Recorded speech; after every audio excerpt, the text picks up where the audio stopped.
We'd love to hear where you're calling from and what brought you here to this particular webinar. And it could be because our speaker is so awesome. Thank you. Washington State. Mm-hmm. Wow, Linda, where did your friend find the announcement? That would be useful for us to know.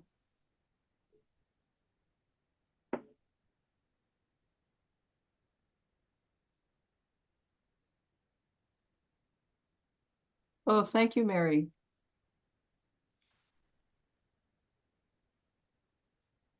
Not sure how to pronounce that name. Is it Milica? Milica, we're basically using the chat today. Carrie, Joan Pennell, I need to talk to you. I lived in Cary, North Carolina 2 years ago.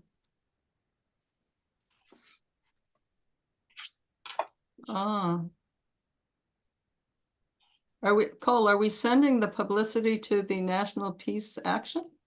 Do we do that? Not in particular, no. Many of them are probably on our list, but not as an organized procedure. Maybe we should. And there's 2 people here who heard it through their Quaker meeting.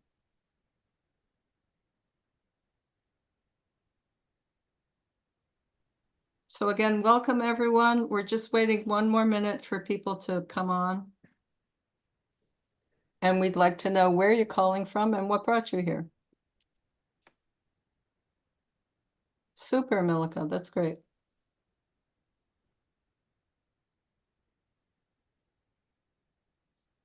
Judith, I think maybe you want to be on our mailing list. Cole, do we add everybody who comes to the webinars to our mailing list? We do. They sign up for the mailing list as part of registering. Super. They can opt out if they wish, but the default is they get on the list. Yeah. Well,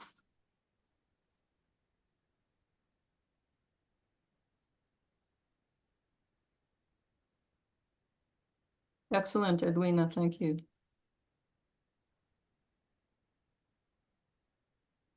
Greece, oh my God, William, look, Greece. Oh, look at that. Member of MAP, are you kidding? Wow. That's cool. Carol, is the room in your house for guests?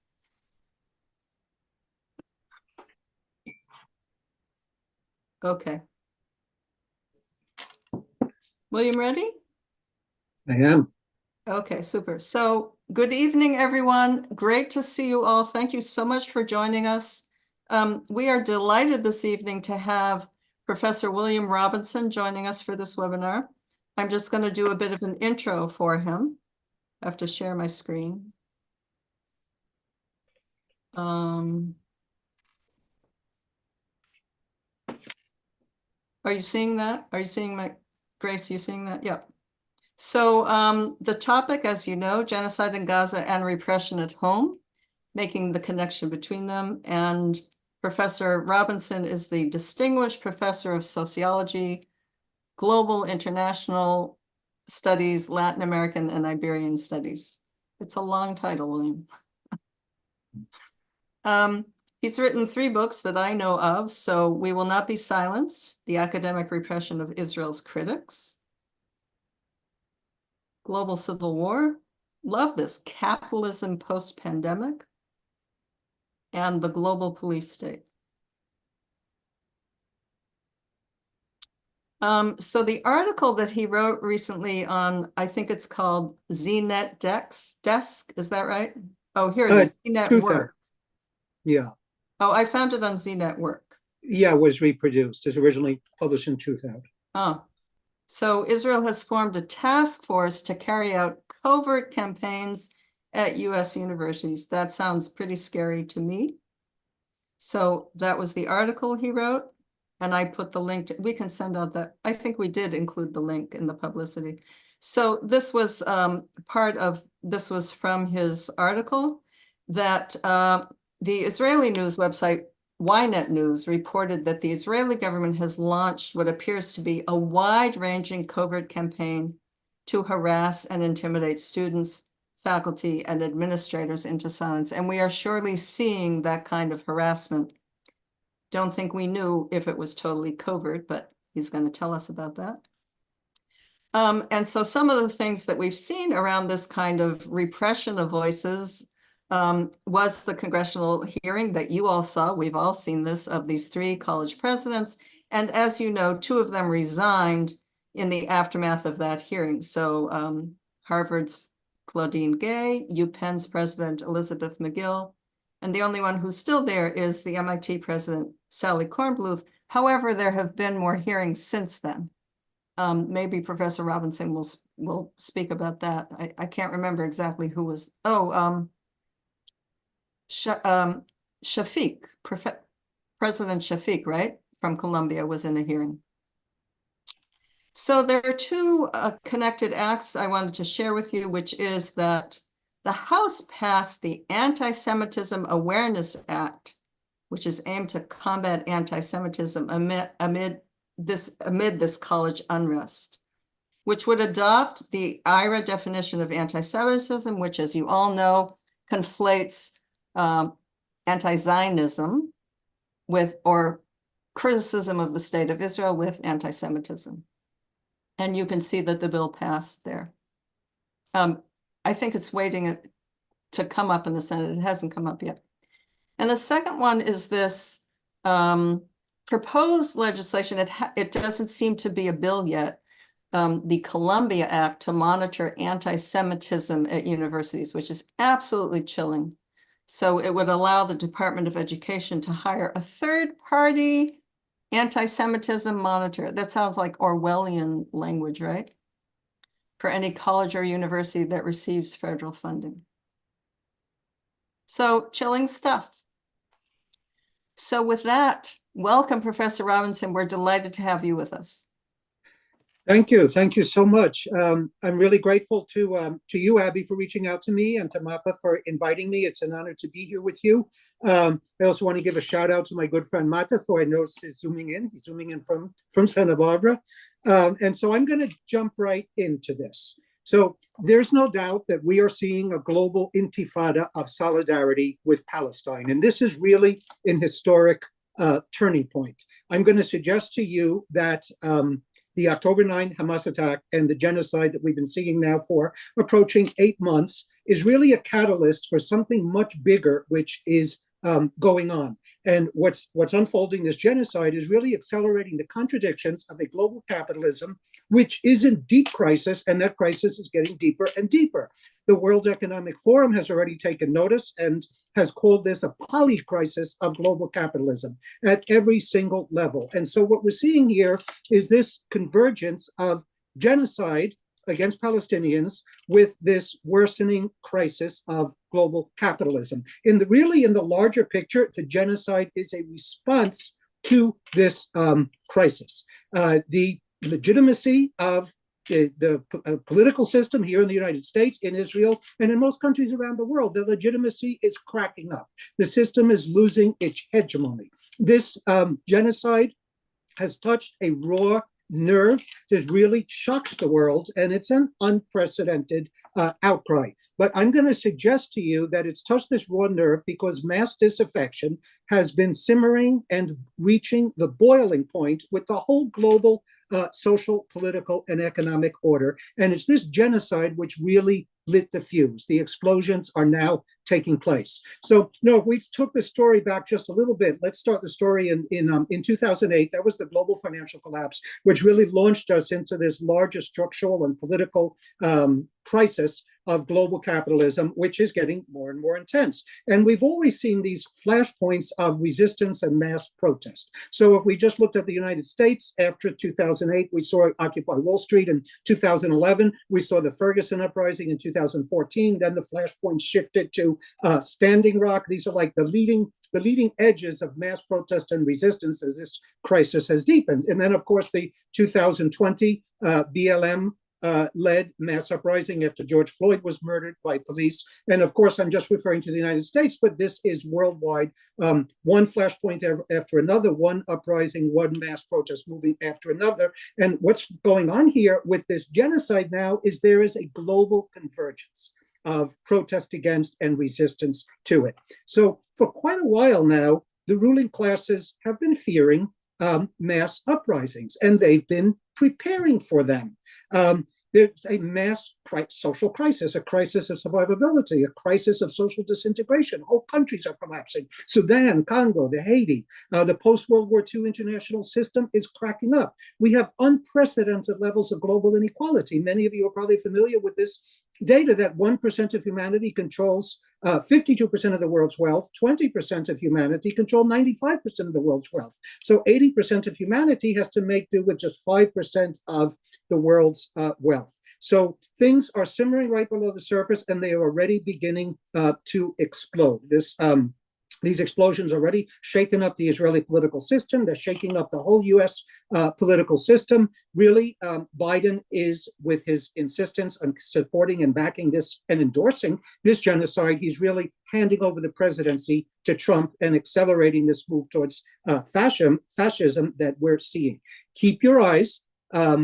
This summer, I think it's going to be a long, hot summer, and keep your eyes on both the Republican and Democratic national conventions. The protest against the genocide of Palestine is going to play a big role, but I think we're going to see a lot of things coming together there. So really, I'm going to suggest that criminalization of Palestine solidarity, which is what we are seeing, and Abby, you pointed out the Anti-Semitism Awareness Act and these other bills and this mass repression on our campuses. This criminalization is a dress rehearsal for mass repression, which is coming. Many of you may know that 21 states have already passed so-called domestic terrorism laws, in which it is now an act of terrorism, a very serious offense, simply to destroy any property. So if you throw a rock at a window, at a Starbucks window, and it cracks open, that's terrorism. But now 300 different proposed laws all around the United States are under discussion to extend this definition of terrorism to include trespassing and blocking traffic. And you know that one of the arsenal in our protest of this genocide, part of that has been blocking traffic. For instance, here in Los Angeles, blocking the 110, blocking the 101, that's now going to be criminalized to the extent that it is a felony, an extreme felony of terrorism.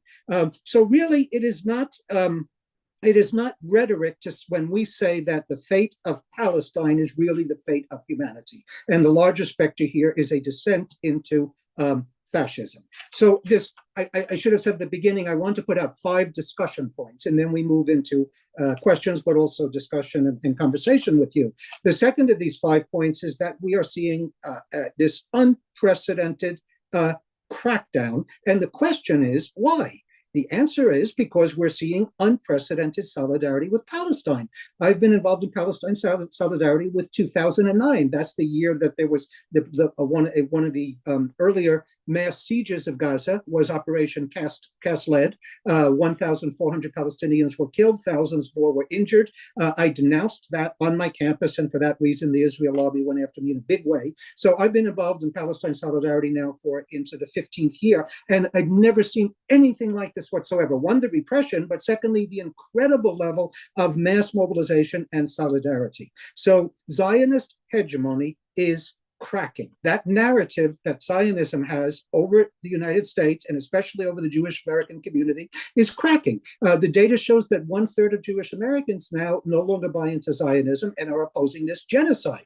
2/3 still do. That's one of the 2 historical bases of mass bases for US policy of sponsorship of Israel, and specifically the Zionist project. So Israel controls the military battlefield. There's no possibility of the Palestinians having an armed victory over apartheid and colonialism and occupation. But Israel and the United States have already lost the battle for political legitimacy. We don't need to go beyond the International Court of Justice and its preliminary ruling, and the fact that the International Criminal Court is now indicting Netanyahu. for crimes against humanity.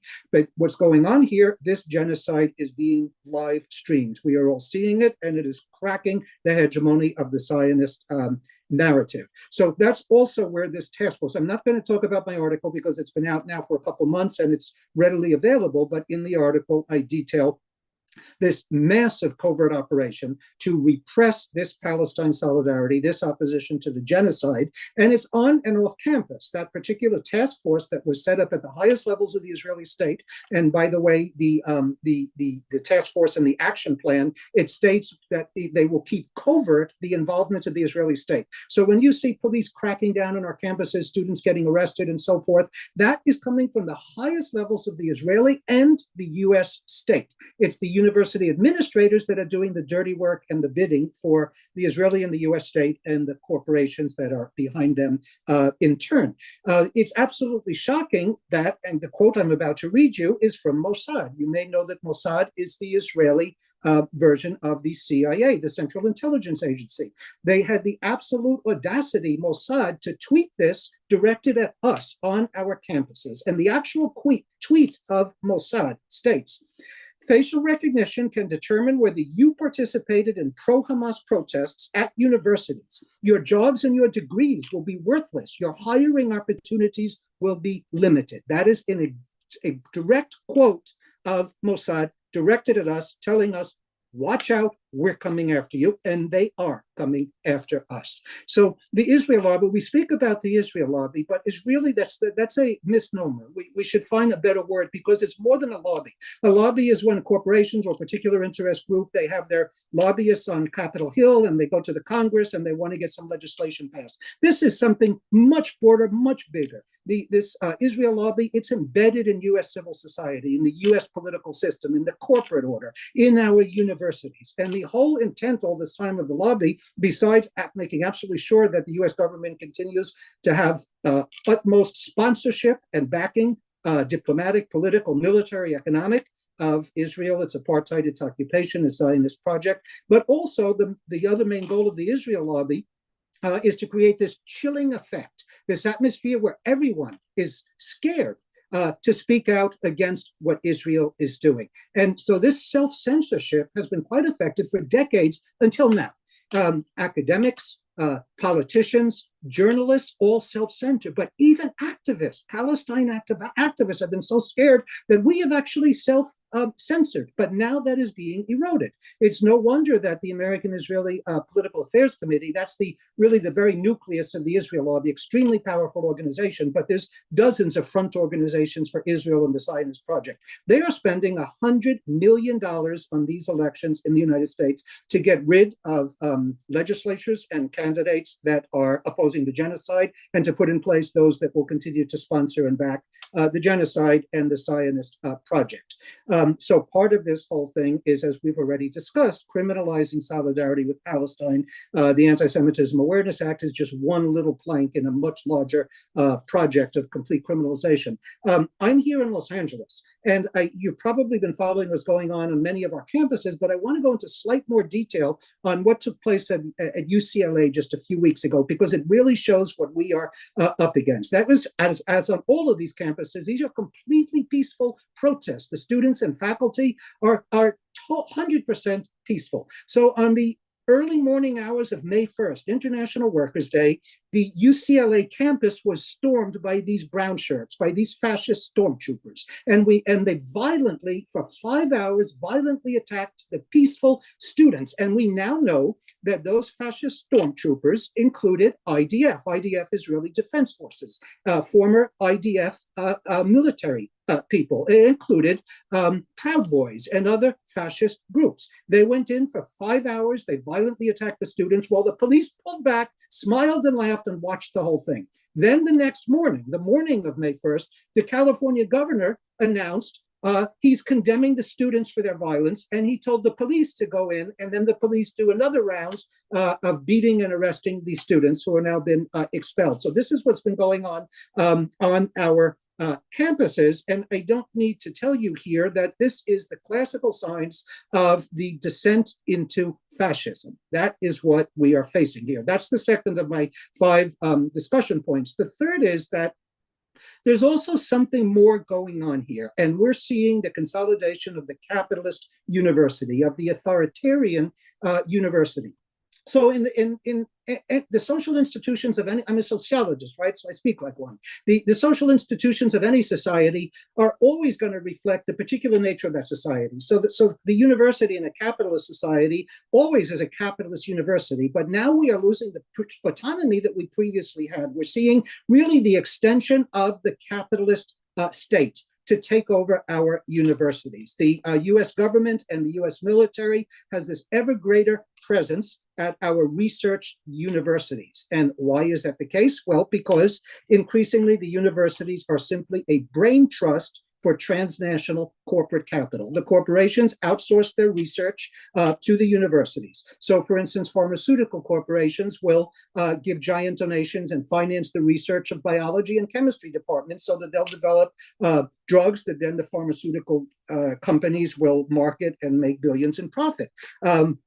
The big tech companies, they finance physics departments and they finance computer engineering departments, so and so forth, so that they can, in this process of outsourcing. So in the center of all of this is the military-industrial complex. It's fully now integrated into our major research universities. We're seeing the corporate colonization of the universities. We've lost any autonomy that we've had. Our universities are now a space of capital. And it should be no wonder then that under these conditions, the humanities and the social sciences have been steadily defunded for the last few decades, because that's where critical thinking is developed and the critiques that I'm putting forward to you here.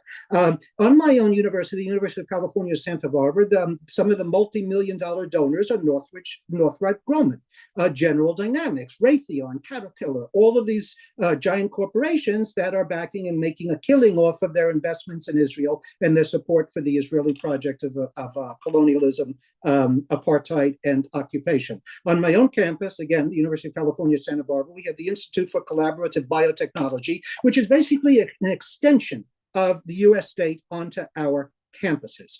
We know that in the last few decades of capitalist globalization and neoliberalism, our public universities have been defunded. Instead of public funding, it's now two sources. One is it's tuition driven. So student tuition has skyrocketed. These poor students who are protesting, they're also going to be in debt for decades and decades. They're just locked into this debt regime with US and global capitalism. And in fact, they can't even go into the job market without paying back that debt, because now corporations look and see if you're paying back your student debt. And if not, you're not going to get hired. That's one side, the tuition. And by the way, the University of California, just in the last 23 years that I've been at the University of California, tuition has gone from $1,300 a year to $15,000 a year. Unbelievable. But the other big, and here's the main point, the other big source of funding for the universities now are corporate and private donors. The private donors are millionaire and billionaire donors, and they are Zionists. Many of them are Zionists, and that is where the university endowments come from.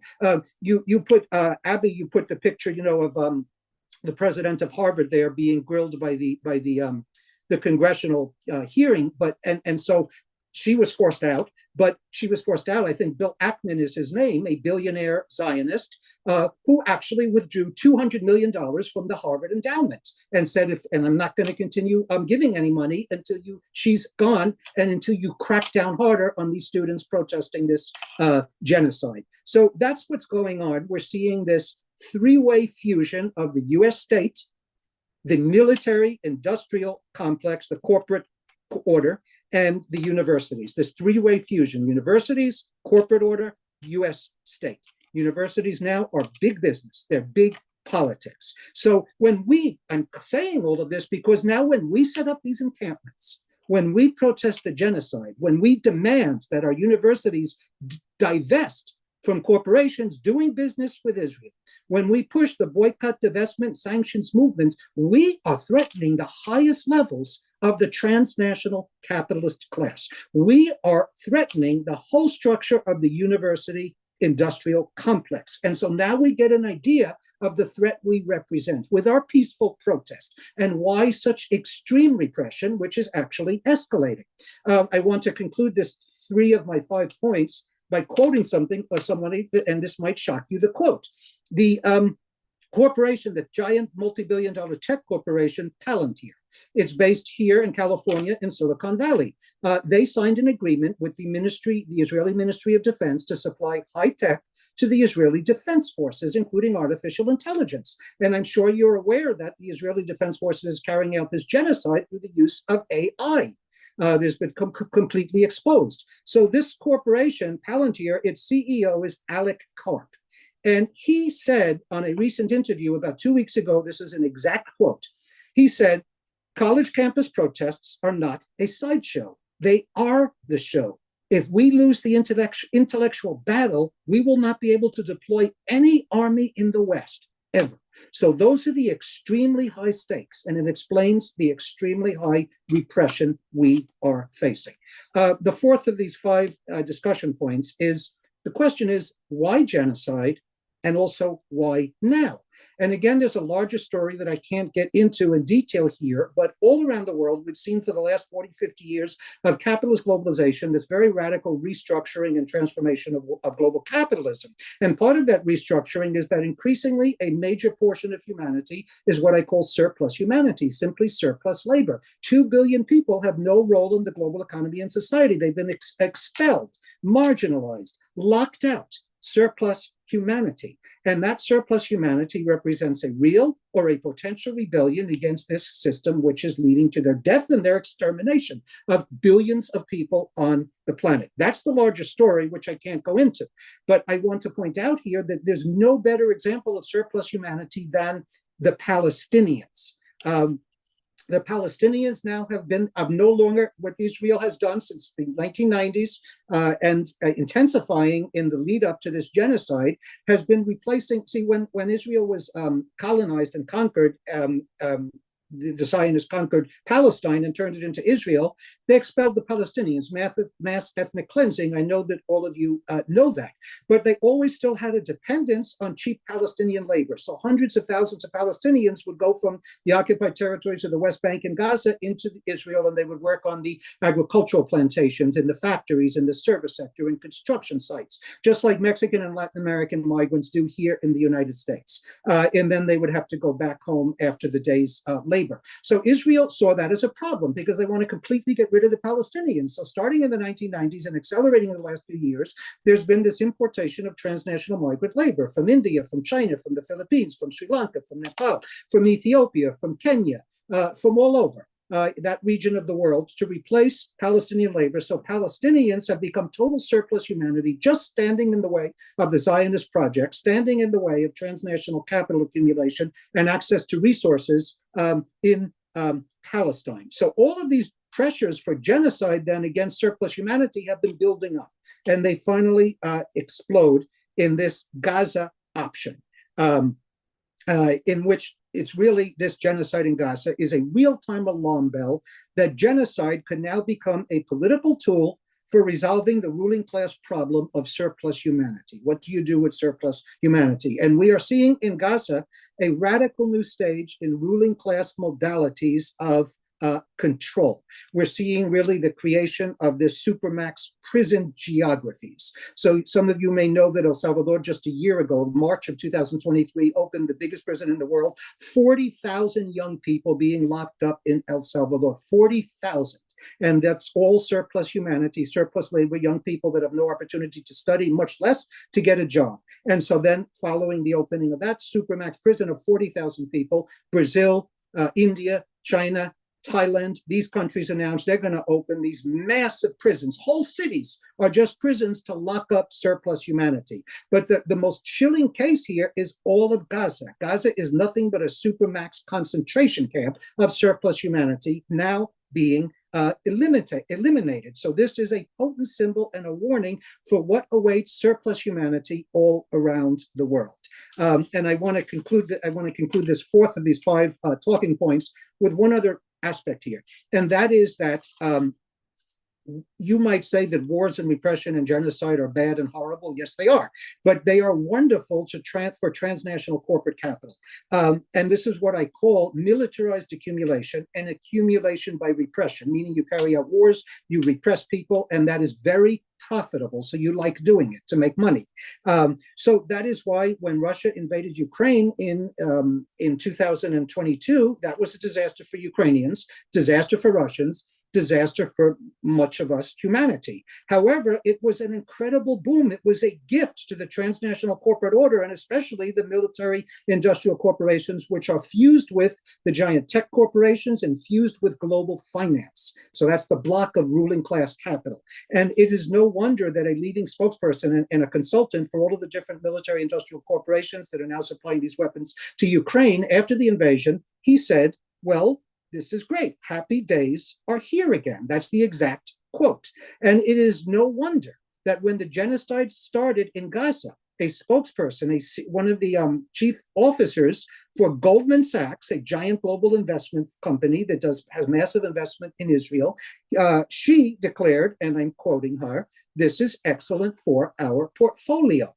So what's going on here is, as global capitalism is in this massive crisis, which is multidimensional, and one big dimension is a crisis of economic stagnation, of a lack of profitable investment opportunities. So the ruling groups, they need to violently crack open new spaces for transnational capitalist expansion. One of those spaces you're familiar with is the Congo. 7 million people have been displaced in recent years, so the transnational corporate capital, the ruling groups, can get at that incredible mineral wealth in eastern Congo. But what I'm getting at here is now that is taking place in Gaza. Alongside eliminating surplus humanity, you are cracking open new space in Gaza for transnational capital to get at those resources. And there's massive gas and oil resources. There is prime beachfront real estate. Jared Kushner, the son-in-law of Trump, announced about 3 weeks ago in an interview, just calmly explained, we're going to go in there, we're going to set up condominiums, et cetera.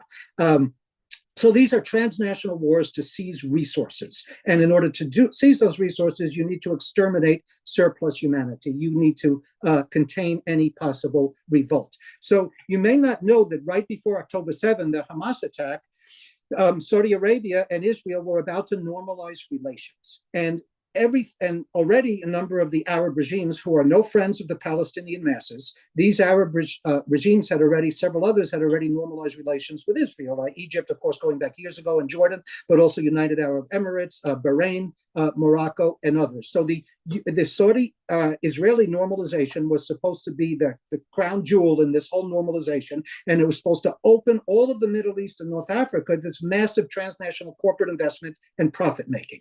And right about when that's going to happen, Hamas launches his attack and upsets the whole scheme for global capitalism to have this dramatic expansion of profit-making and control in the Middle East. So these are the extremely high stakes. All of U.S. foreign policy, all of the global capitalist strategy towards the Middle East hinges on this genocide right now.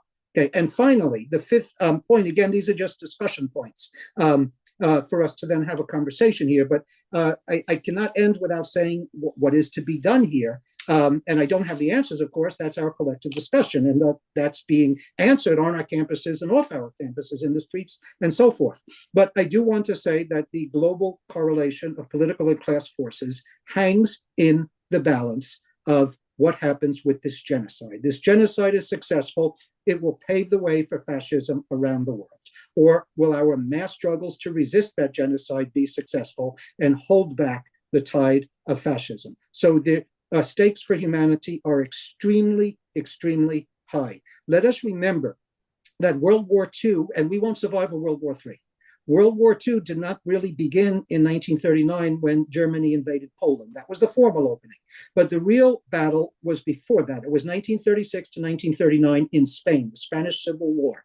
And the forces of the Republic, the forces of democracy, they lost out and fascism won in Spain. And that opened the way for World War III and the takeover of fascism. So that is the stakes in Gaza right now, in Palestine right now. So the encampments, now the school year is coming to an end. We're on the quarter system, so we still have our encampment at UC Santa Barbara, but the semester system universities, it's winding down because the encampments are one form of struggle among many forms of struggle. Now we need to move on and expand this struggle to new fronts of struggle over the summer. Our goal, our immediate goal must be an immediate ceasefire. Every minute there's not a ceasefire, Palestinians are dying, but that ceasefire goal has to expand to a sustained solidarity with Palestine. And in turn, we have to also start talking about fighting the whole capitalist system which created and is carrying out this genocide.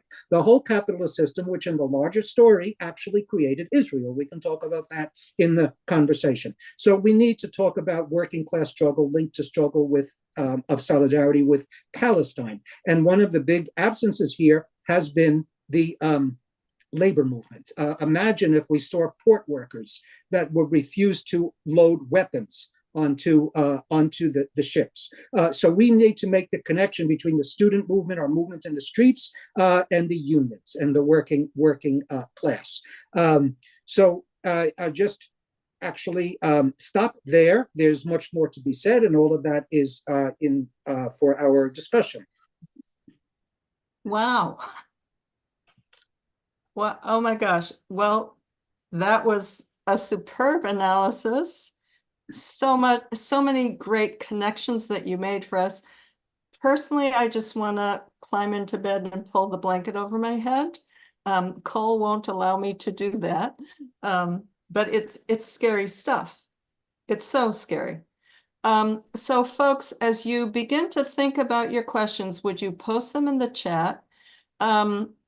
And Grace is going to help me ask questions. But William, I might start with a question, which is when you said that the Mossad, the Israeli Mossad, says facial recognition can determine whether you participate in the economy, your jobs and your degrees will be worth this. How does, by the way, Ilan Pappé was, as you know, was just detained at the Detroit airport and interrogated. How does the United States allow a foreign government to infiltrate us that way? Right. So you have to, let's remember that Joe Biden said in 1986, and he's repeated it all the time. He's repeated it the last few weeks ago, that he said, if there was no Israel, we would have had to create an Israel. And the reason he's saying that is very clear, is that Israel has always been, right from 1948 and before the plans to create Israel before 1948, has always been a platform and an entry point for world capitalist penetration and control into the Middle East. And the immediate post-World War II, that was to assure the supply and the profitable control of oil. But it's now much bigger than that. The two goals of US policy towards the Middle East has always been, one, to keep the region open to transnational corporate profit-making and investment, and secondly, keep regimes in power that will maintain tight social control over the Arab masses. And so that's always been the role of Israel as the platform, the major platform and staging point for that larger US foreign policy, right? And which behind that is world capitalism. That's what I want to insist. So it's not so much in part the Israeli state, the Zionist project, is infiltrating and embedding itself in the US political, economic, and system and civil society. But in part, it's actually the US state utilizing Zionism and utilizing Israel for larger global objectives of the global ruling classes. And if we don't see it like that, it's mystifying. If we have to therefore see it like that. Now, having said that, I'll just add, it is also true that there is a mass base for Zionism which involves two groups. One are Jewish Americans. And we have to see here that the Zionist project is aimed at repressing any sentiment in the Jewish American community that's not pro-Israel, pro-Zionist. It's a psychological and political operation against the Jewish American community as well. The whole Zionist project, there's a whole history there. Albert Einstein was offered the presidency of Israel in 1948. He said, no, thank you, you're fascist. Yeah. And so part of the Zionist project has been to guarantee this mass base among Jewish Americans, and that's cracking now, which is why they are so desperate. The other big part of that mass base, because you're asking why is the US allowed this to happen? Again, part of the answer is because Israel represents US interests, globally, capitalist interests. But the other big part is this mass base. The second part of that mass base has been the Christian fundamentalists, the far-right Christian fundamentalists that are always also the mass base for fascism and for extreme right politics in the United States and around the world. And one reason they are Zionists, that mass base, pro-Zionist, pro-Israel, is that the Christian fundamentalist ideology says that you cannot have the second coming of Christ until there's a new Jewish kingdom, which is consolidated. Once it's fully consolidated, then you destroy it and Christ will come back. So that's the ideology that whips into line masses of people, good people, right, that are whipped into this fascist pro-Zionist ideology. And so part of the answer to your question is there's a mass base for Zionism. But again, I insist to conclude, the biggest answer is that Israel is a platform and it's in the interest of world capitalism to have Israel. Mm-hmm. Yeah, very good. Yeah. Okay, so I'm going to add Grace in here. Hi, Grace. So I haven't been following chat, but Grace, I'll let you choose the first question.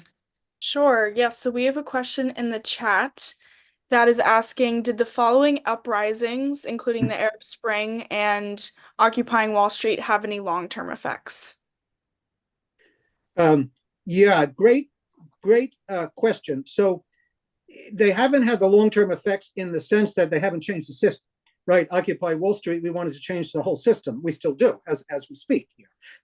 The Arab Spring was trying to target these repressive, not just the repressive political ruling classes that are in political power in the Middle East, but also the whole socioeconomic system. But there's a larger problem here as to why all of these protests and flashpoints that constantly happen, why they have not led to more actual system change, which is what we want, what we need if we're even going to survive as humanity. And part of that is the last point I was getting at, what is to be done, that we're seeing this really tragic situation in which there's a disjuncture. On the one hand, there's an upsurge of mass social movements all over the world, of resistance movements, one uprising after another. I mean, the question mentioned the Arab Spring, we mentioned Occupy here, but we can look at the Sudanese revolution, we can look at just 2019, the mass prolonged general strikes in Colombia, the student uprising in Chile, two uprisings in Lebanon, the uprising in Thailand. All over the world is burgeoning mass social movements for change from below. And yet, this all happens at a time when the organized socialist left is in crisis and lacking and missing and nowhere to be seen except for small, tiny groups. And so all of these uprisings are not part of a larger transformative project, a project of emancipation, which has to be transnational, right? Transnationally coordinated. So we don't have that. That's this terrible weakness of the left, which has not been able to reinvent itself for the 21st century at a time when billions of people are literally dying for very radical change away from this system. That's our challenge, one of them. Yeah. There's a question. You mentioned that the police were just standing back and doing nothing at like UCLA. Why are there no arrest warrants for the IDF people and the Proud Boys attackers? Well, because that's the nature of, well, first of all, they're fused. So the IDF, so let's start the story here with right next to Gaza. Little Gaza was built by the IDF. Little Gaza is literally a model city, a model Gaza city in the Negev desert, right outside of Gaza in that desert. And that was built massively, right? And realistically with real buildings and everything so that the IDF could train on how you carry out genocide, how you carry out control and repression of Palestinians in the urban desert environment of Gaza. And then Cop City in Atlanta that we all know about here at home, and these cop cities are going up everywhere in the United States. This is the story of global police state. Abba, you had the cover of my book there, Global Police State, at the beginning. So Cop City is actually modeled after Little Gaza. And the larger story here is that the IDF is one of the most sophisticated military genocide machines on the planet. And the IDF trains US police departments. The IDF is interwoven with the US military and police forces. And so when the IDF is not their shock forces, their brown shirts are not going to be arrested because they're arm in arm with the police forces themselves. Of course, the other larger story here, and again, I won't go into a lot of detail, I assume you know it, is that The police are never a neutral force. They are there to defend private property and the ruling class and the wealthy and the privileged from the mass of poor and working people. That is the purpose of the police. So the police are a force to maintain the existing order of things, the existing social order, and to repress those of us who challenge the social order. So it's not surprising that these fascists are not arrested. After they're done beating everyone up, and then the police are done arresting, they meet for coffee and donuts and talk about, how they're going to continue their repression. Yeah. Turns out that the New York Police Department has an office in Tel Aviv. Did you know that? Yes, but that's not just New York. That's across the board. By the way, Ferguson, I mentioned the uprising in Ferguson after I forgot his name. Brown was his last name. The uprising after he was shot, in the back by the police. Yeah.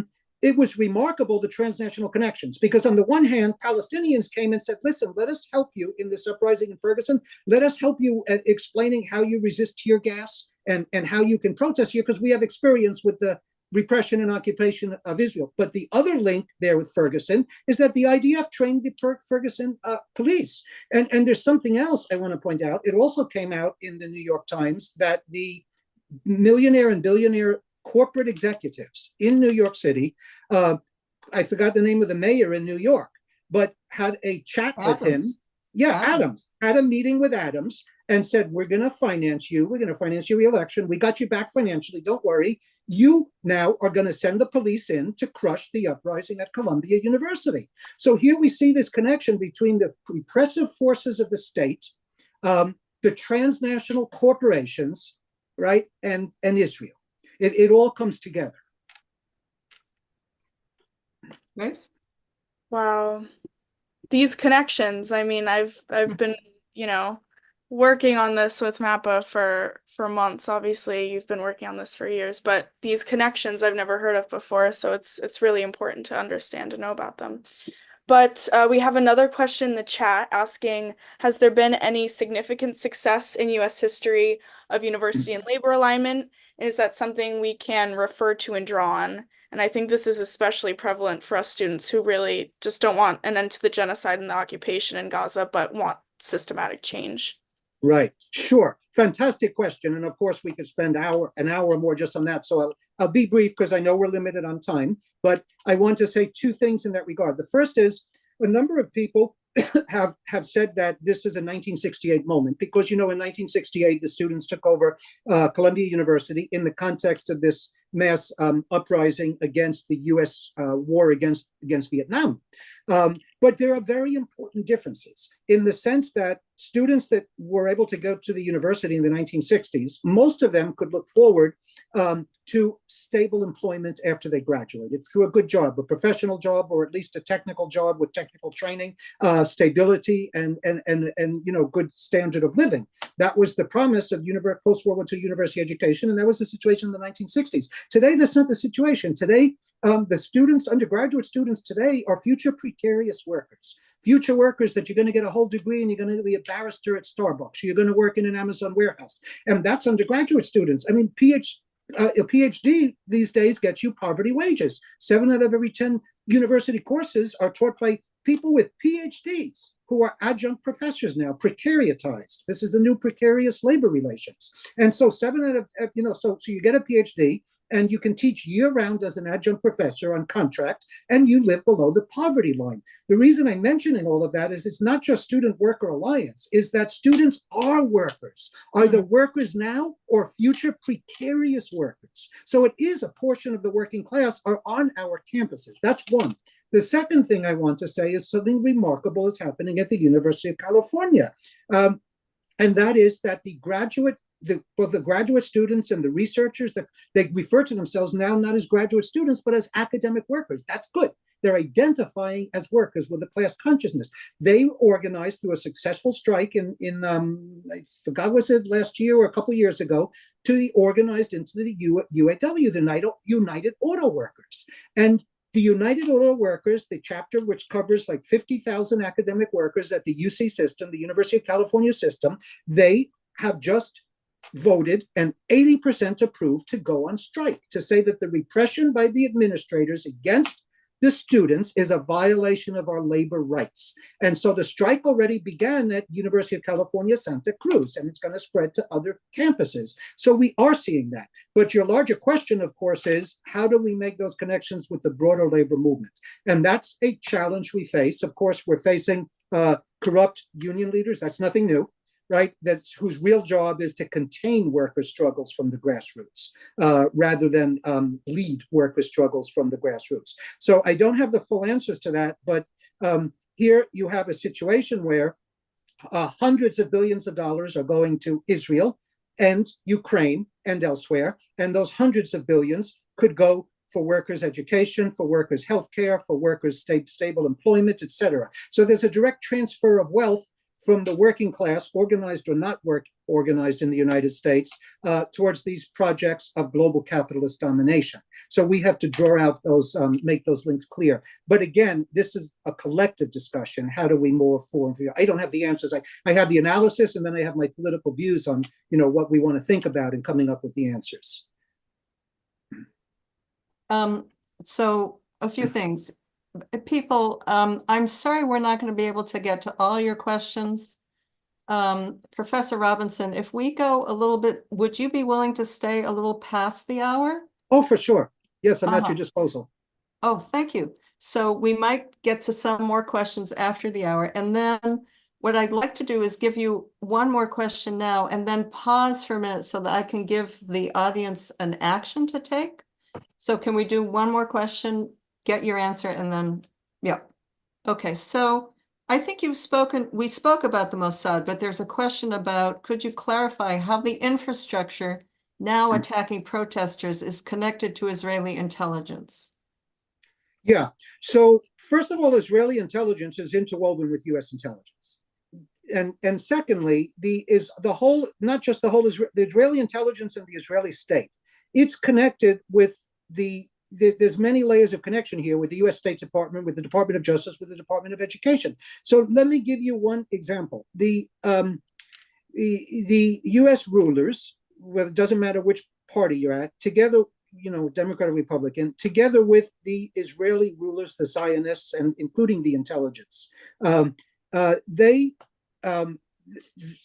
have imposed this definition of anti-Semitism that, Albie, you started the discussion with. And this was, by the way, a big international battle.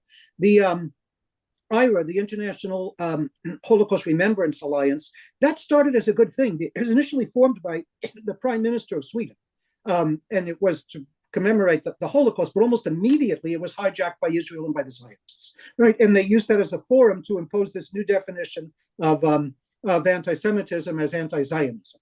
And so the United States adopted that changed definition in 2010. And then it's been formalized repeatedly now in this new law. It's going to be law. Biden is going to sign it. But I'm saying all of this because, for instance, the universities get funding through the Department of Education. And the Department of Education is called Title VI. And so you're not allowed the funding to the university from the US federal government will be suspended if there's discrimination. For instance, if there's racial discrimination or something like that on a US campus, then, and the case is brought to a trial, the university will not receive the Department of Education funding. So now they're specifically going to use that with this new law, the Anti-Semitism Awareness Act, to hang it over the necks of universities and say, we will suspend all federal funding if you don't crack down on the Palestine solidarity people. So what I'm trying to get at is, because the question is, how does Israeli intelligence, which in turn is just a wing of the whole Zionist project, how does it weave itself into what's going on in our campuses? These are one of the many different ways that there's these different overlaps. There's not one answer or one example. The other one, of course, that we're also familiar with, is that just about very few exceptions, every single politician in the US Congress, the Senate and the Congress, gets funding from AIPAC and to win re-election. And there's other ways. There's, I know we got to stop, but let me just say, massive firing and self-censorship. If you don't self-censor, you're fired. Journalists lose their jobs. Politicians lose their elections. Professors, there's right now this brand new article. I didn't even have a chance to read it. I just printed it out. that all across the United States, first, untenured faculty are losing their jobs just for signing a petition against a genocide, just for putting out a social media post. They're losing their jobs. But here's the scary thing. Back in November, a tenured professor at the University of Indiana was suspended because he rented out a room so the pro-Palestinian students could have a Palestine event. And he was suspended. He was tenured. And so we all got scared and said, this is, we've never seen this before, a tenured professor. And now all over the United States, we're hearing cases of tenured professors. And then there was a poll, I'll end with this, by the University of Maryland about a month ago now, and it was a poll of professors on campuses. And the question was, are you scared to speak about Palestine in your classes? Or did you self-censor? 80% said yes, 80%, even tenured professors. So this is the threat of losing your employment, of losing your standing in the community, of losing your future. If I lose my job and they try to run me to California, I lose my pension. I'm in the poorhouse as I move towards retirement. So, this is what we're up against. Very scary stuff. Thank you. Okay, so, folks, I think you've all seen the pictures of the trucks of aid that have come in from Jordan, the trucks with food, right? And did you see the settlers, the Israeli settlers who came and threw everything off of this trucks and stampled, is that a word? Stampled? That's not a word. Crushed it with their feet. Did y'all see that? So that the food that was intended to feed these starving people in Gaza didn't get there. There's a group that is now going in to protect the trucks that are coming in. So what I want to show you first, and I want to give you an action to take to support these people. So these are, can you see the trucks? And then these folks, Cole, is there sound? What are you saying? Oh, there's no sound to that? No, we don't hear any sound. When you share a screen, you have to check a couple of little boxes to enable sound. Got it.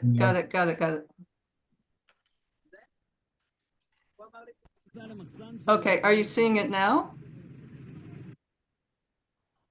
I thought I heard something, but now it's not moving. Oh, we hear it. כל הכבוד לך, תודה על היום. נתראה עוד כנראה. בבא. מה זה? הוא אמר לי שהוא נסע למחסן של נתיבי ישראל. בגדול לדעתי, לפעם. סוף.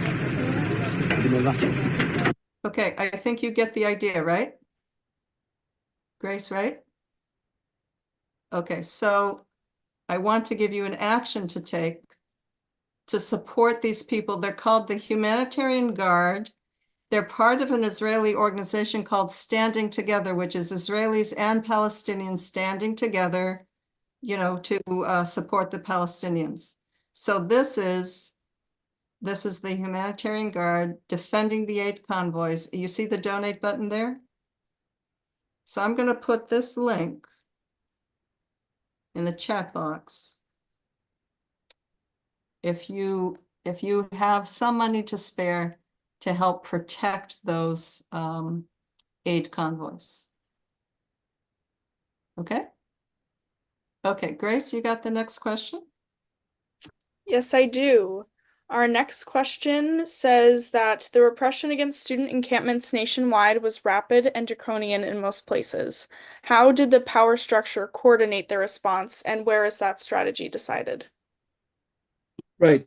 That's a fantastic question. At the beginning of this, we were debating and talking about a higher level of coordination, because I forgot the date now, but the date, one of you might remember the date that the Columbia students were attacked, which really started this incredible escalation. That exact date and into the next day, there were all of these attacks against the student encampments, violent police attacks. And so we analyzed at that time, or we speculated at that time, that there's a higher level of coordination, whether it was through the FBI, quiet coordination, whether it was this Israeli task force, which again, that task force spelled out exactly what the task force, this is the article that Abby saw and why she invited me here. that exactly what that task force specified, this is what we're going to do, that's what happened. So, for me, for those of us that analyze this, there was really no doubt that there's Mossad and the Israeli state is coordinating with higher level, maybe with prosecutors' offices, but also with the FBI, with police departments. There was something else going on because it all happened so simultaneously. It started with the attack on Colombia. So I don't have the answer, of course, because these are covert operations carried out by states. We just see the police attacks when they move in. But it really doesn't seem coincidental that there was an exact moment, whatever that date was, when the attack started against Colombia. There's a question here which seems to me that you made this exact case, so I'm not sure why they're asking this question, and you can decide whether this is additive or not, and if not, then just say skip it. It says, would you say the current genocide is a result of racism plus capitalism plus materialism plus the military-industrial complex? Yeah, I'm not sure what's meant by materialism, but yeah, you mix all of that together in simplified form, and that gives you the genocide. But again, why genocide now? Previously, we had what I called slow motion genocide. Now it's all out genocide, live streamed. That's also because of the crisis of global capitalism, and because Palestinians now are fully surplus humanity rather than super exploited and super controlled racialized workers for Israel. Sorry, that moved from something to racialize, from surplus labor to racialized. Can you repeat that piece? Yeah, so previously, it's what I was saying earlier in the presentation, that previously, so there's always this, so let me actually, if I have a moment, let me just put it in larger context. In sociology, we analyze two types of racist structures. So one structure is when the ruling groups, they need the resources of those that are going to be racialized and then exploited and oppressed, but they also need the labor of those groups. So African Americans, their labor was needed as slaves, and subsequently as the lowest rungs of the working class after emancipation. And so that's one racist structure. We call it disorganization of the working class, the racialization of one sector of the working class, and its super exploitation and super control. So that's the situation of African Americans historically, of Chicanos, historically in the United States. The other type of racist structure we speak about is which is exclusion, expulsion. So here's where the ruling groups need the resources of those that are conquered, racialized and conquered, but they don't need their labor. That's the situation with Native Americans, with Indians in North America. Their land was needed, but not their labor, because they were European immigrants and African slaves, so subject to genocide. Now let's see how that applies to Palestine. So the Zionist conquest takes place in 1945 and onwards till this very day. And there was always a tension in the Zionist project. We expel the Palestinians, ethnic cleansing, get rid of them. But at the same time, the Zionist project needed Palestinian workers. That's what I was getting at earlier. Hundreds of thousands crossed from the West Bank and Gaza and they're the cheap labor for the Israeli agricultural plantations and the construction industry, etc. But starting with the Oslo Accords 1993, that's another long story, and accelerating in the 2010s, right up until date, Israel changes its strategy. It says we don't want Palestinian workers. So the tension between expelling from the land, taking them over, but using their labor, and the other, that's in tension with expelling them and not needing their labor, so genocide. That tension is resolved in favor of genocide. And so that's what I was getting at, why the genocide is now, why we didn't see this total destruction of Palestine and Gaza, Palestinians in Gaza 10, 15 years ago. We saw slow motion genocide. Mm-hmm. Very helpful, thank you. Grace? Yeah, I would like to dig just a tiny bit deeper. There's a second part to kind of that question that someone put in the chat. Especially when it comes to colleges and universities, you talked about the intersection between the universities, Israeli power and leadership, and also the military-industrial complex. These systems that we're coming up against are so powerful. This is a loaded question, I'm sorry. But how can we succeed against those? How can we break through that barrier? Yeah, so it is true that they're very powerful. That is true. But it's also true that we are very powerful. And it's true that the ruling classes are scared. They look like they're into control. Right beneath that veneer of control, they're constantly scared that there's mass uprisings. They're constantly scared that they're losing their grip, their control, and their power is also based on their hegemony. And I mean hegemony in really an academic sense here of their ideological control over masses of people. When they lose that ideological control, people don't obey, people rebel. And that's the sense that I'm using the term hegemony, that hegemony is cracking. I want to give an example of a YouTube that I saw. The previous talk I gave was a few days ago on the similar topic, of course. And right before that talk, I saw a YouTube. It was about 5-7 minute YouTube. It was from a woman in Texas, and she was addressing one of these many town hall meetings that we've had all over the United States, in which people are talking to the city government and demanding that the city government pass a ceasefire and a divestment resolution. So this woman got up to the podium and she said, look, all my life I pledge allegiance to the flag. Every day I pledge allegiance to the flag. I love my country. I thought the United States was the greatest country in the world. I thought Israel was a wonderful place. So she's not us here. I've been a leftist all my life since I'm a teenager. I'm sure that that's the case for many of you tuning in. This is a person, a mainstream person, a woman that simply that discovered this genocide going on, and it shattered all her beliefs. So that's what I mean by the cracking of hegemony. Mainstream America, the more and more we're seeing this genocide unfolding, the more and more we have that power to have this message reach. That hegemony is really cracking, and that's when the ruling classes get very scared. I've been doing research. I discussed some of it in those two books that Abby, you put there, the cover of those two books, in which the ruling classes, they for quite some time now have been discussing what are they going to do if there's a mass uprising, and they're buying little islands in the Indian Ocean to go and escape to. They have this package plan where you pay like $1 million to this corporation for those members of the ruling class who are in Manhattan, in New York City. If there's an uprising, a helicopter will come and get them. They'll take them to this all-equipped boat in the Hudson River, and they'll sail away from New York while the police repress the uprising. And they're purchasing these packets. They're creating places in the deserts in New Zealand and here in the Southwest where I am, in California, in the desert, to protect themselves from uprising. So yes, they're all powerful because they're the army, they have police, and they have had hegemonic control up until now. But that power is more fragile than you would think. I don't want to exaggerate our ability to overthrow the system. If we had it, we would have done it already. But I think we're seeing an accumulation of forces from below. That's why I said previously two things. I said, one, that the student uprising on our campuses is part of a larger Palestine solidarity. In turn, Palestine solidarity is touching a raw nerve among many different peoples all around the world who are ready and want to rebel against this system. So there's more than meets the eye in Palestine solidarity, if that makes some sense. But again, I'll just conclude.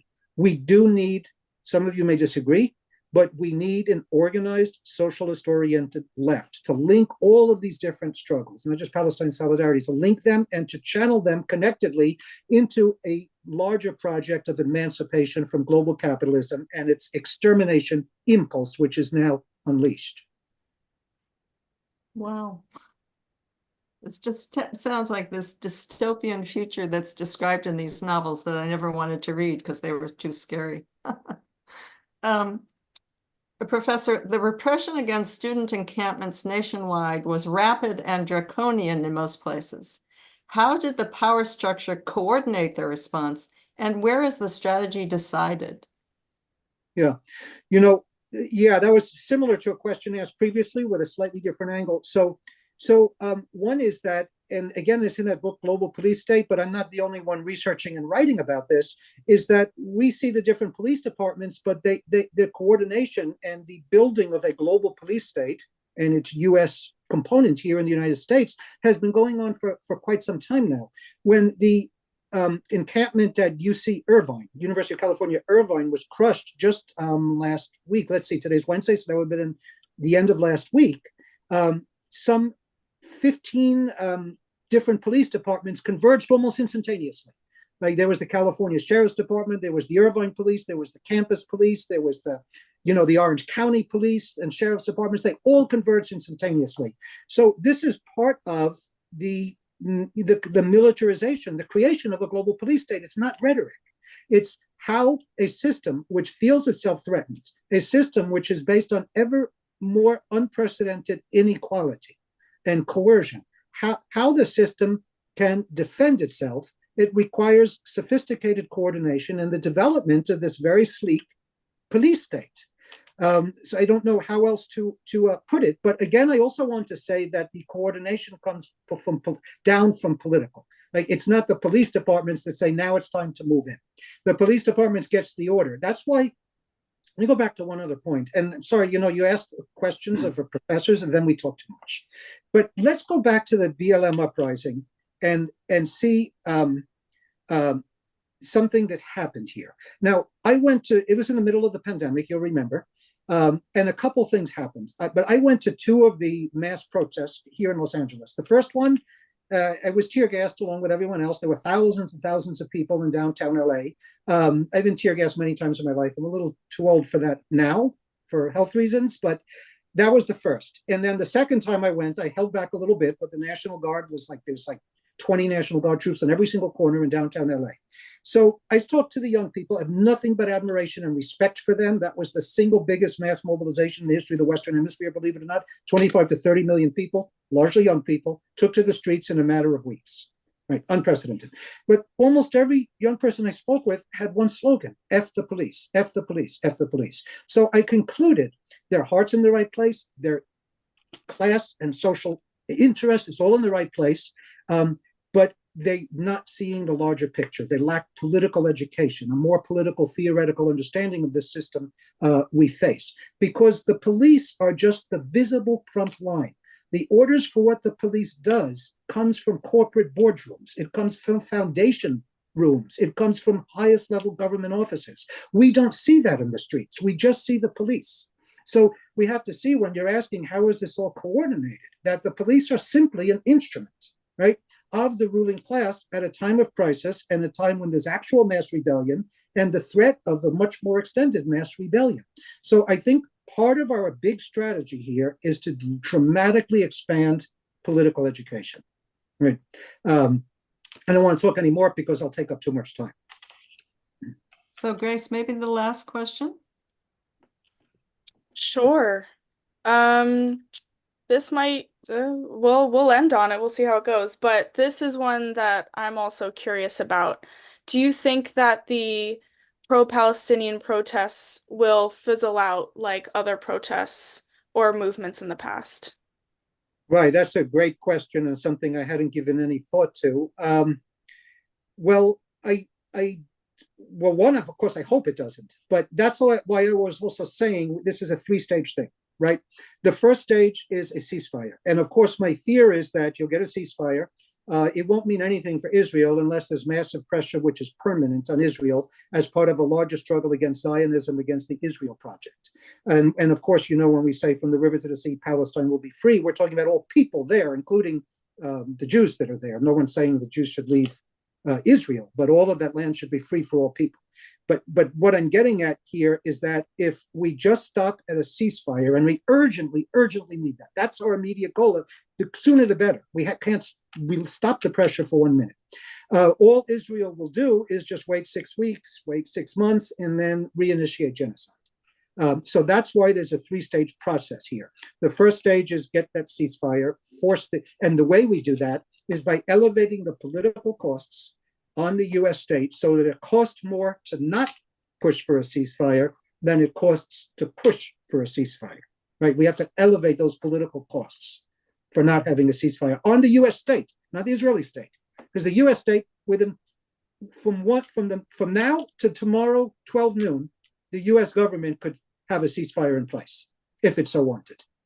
But that's step one. Step two, then, is a sustained movement in solidarity with Palestine. But to do that, you have to make these different links, because otherwise Palestine solidarity one people's struggle is as central as and important as it is. So the third stage is a broader anti-systemic left-oriented movement. And we have to combine stage 2 and stage 3 and really think about that now while we're still struggling for stage 1. I don't know how much sense that made, but if it will fizzle out, if our simple objective is achieve a ceasefire, then move on to other things.